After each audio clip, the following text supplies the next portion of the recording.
No, I missed my firework. No.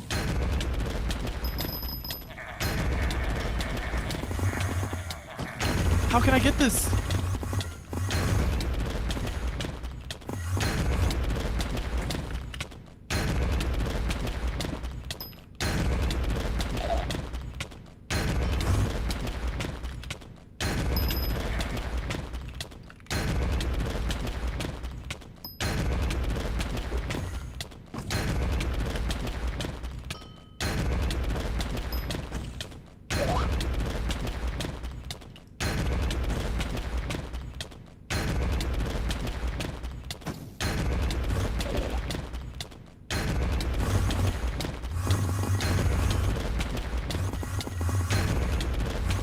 Why is it not shooting anymore?